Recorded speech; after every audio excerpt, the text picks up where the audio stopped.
حضرت جابر بن عبداللہ رضی اللہ تعالیٰ عنہ سے روایت کرتے ہیں کہ رسول اللہ صلی اللہ علیہ وآلہ وسلم نے فرمایا، بہترین لوگ وہ ہیں جو لوگوں کے لیے سب سے زیادہ فائدہ مند ہوں۔ یہ حدیث مبارکہ نہایت مختصر مگر بے حد جامع ہے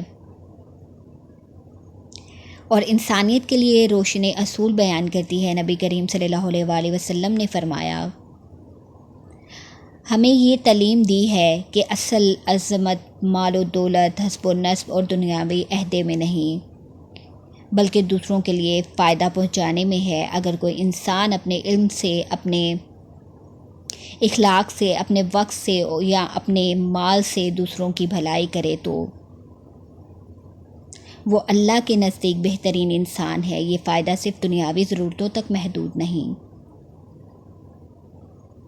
بلکہ دین کی طرف رہنمائی کرنا، علم دین سکھانا، نیک عمل کی طرف توجہ دلانا اور برائی سے روکنا بھی انسان کے لیے فائدہ کا ذریعہ ہے۔ بزرگان دین فرماتے ہیں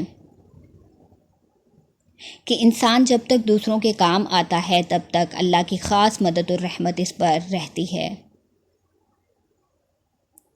یہی وجہ ہے کہ صحابہ کرام رضی اللہ تعالیٰ عنہ ہمیں ہمیشہ دوسروں کی خدمت کو اپنی زندگی کا مقصد بتاتے ہیں۔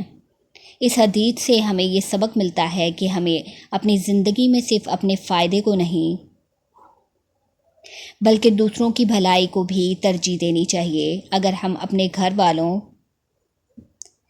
دوستوں، پڑوسیوں اور غریبوں کے لیے آسانیاں پیدا کریں گے تو اللہ تعالیٰ ہماری زندگی کو بھی آسان بنا دے گا۔ یہی اسلام کی اصل روح ہے